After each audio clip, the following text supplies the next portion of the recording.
So me and Jay had a visit from my girlfriend Janet, who I miss very much right now. The other day, she came to see me.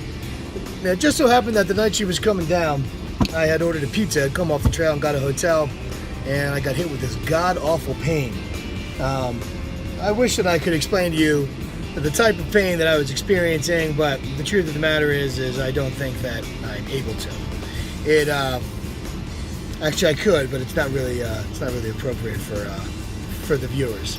But it was a clutching pain, and it was crippling, and I was throwing up, and it lasted for 6 hours straight without ceasing.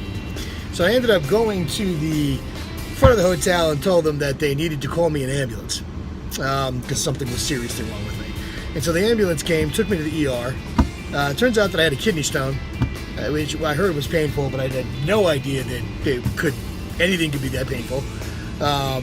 It was terrible. I was sitting in the chair and in the ER, and everyone was kind of talking around me like, "Hey, what'd you have for lunch? And what'd you do this Saturday? What are you gonna do this weekend?" And I'm like clutching myself, screaming, thinking, "Why are you people talking? I need help." I was actually saying that out loud. I need help. They finally put me on a sedative, and Janet made it the whole way down, came to the ER, and basically took care of me for 2 days. 2 days later, we were in an Airbnb, and some kind of spider or something bit me right in the eye. My entire eye blew up and shut, so I had to go to the doctor for that too, and get put on steroids. So I was on all sorts of meds. I've been off the trail for about a week. I've been staying in hotels. I'm extremely bored, and I can't wait to get back on the trail, which should be tomorrow. We just got finished shopping. Me and Jay. Jay's extremely bored right now. And that is basically how the last 6 days have been. On a side note, I am in Princeton, West Virginia.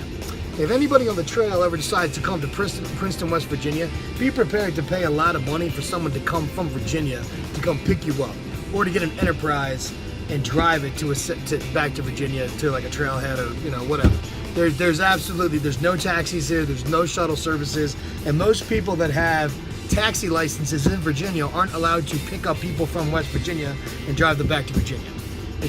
I've been trying to get out of here for like 6 hours today, and it's been nonstop, and I finally found an Uber, a guy who was willing to take me to where I need to go tomorrow. So we're leaving tomorrow after I drop off this U-Haul that I rented for a couple days for $20 a day. Also a good thing to do if you need some transportation. You don't plan on driving around too much when you stop. So that's what we're doing.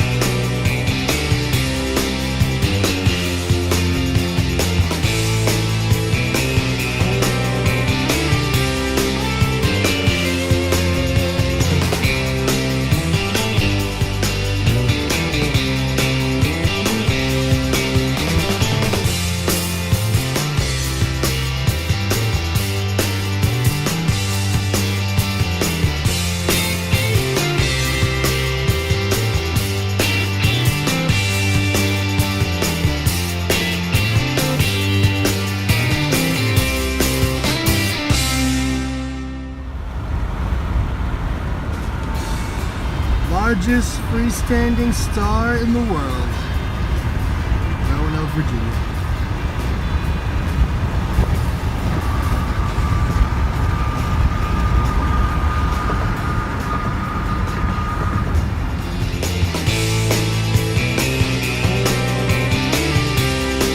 Any pictures about me? Well, I just love you so much. I just love to have as much of you on camera as possible. Go ahead. I kicked your butt. Let's see how smart you are. On film. You should definitely film your breakfast.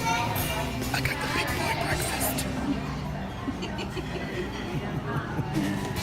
Because you's a big boy. You're not filming anymore, right? Yeah. This is day 4 off of the trail after being blessed with a crippling kidney stone and a bug bite to my eye. Visiting the doctor on several occasions and getting multiple medications.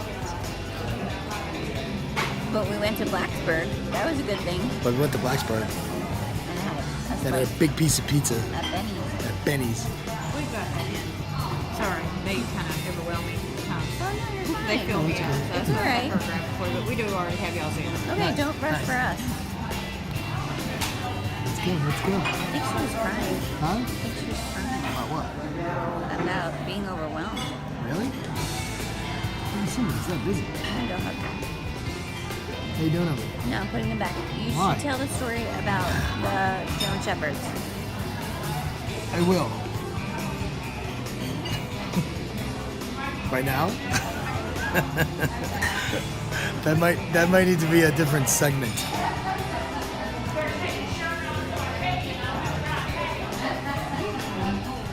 Doesn't it? Won't it?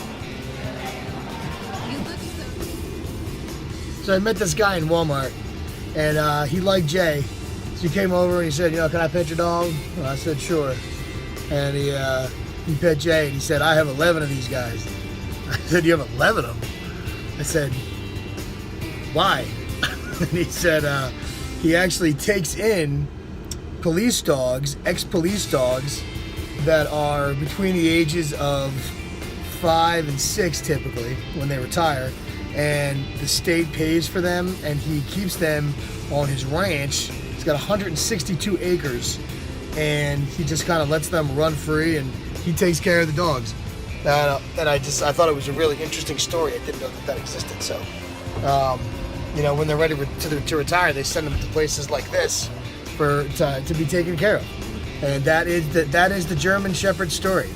He said he basically doesn't have to do much. His wife pretty much stays home and takes care of all the dogs. But he did have a funny story about one of the guys who showed up.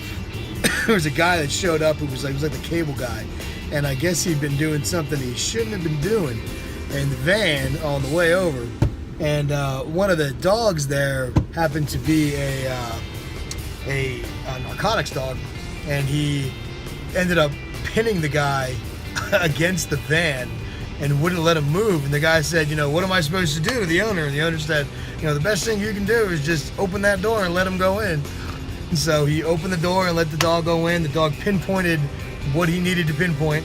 And, the owner told the guy in the van, don't ever come back here, replicating that situation again. Don't ever do that again, and tell everybody at your company not to, what happened here today, which I thought was a pretty funny story. The guy was very, very entertaining. That's the German Shepherd story.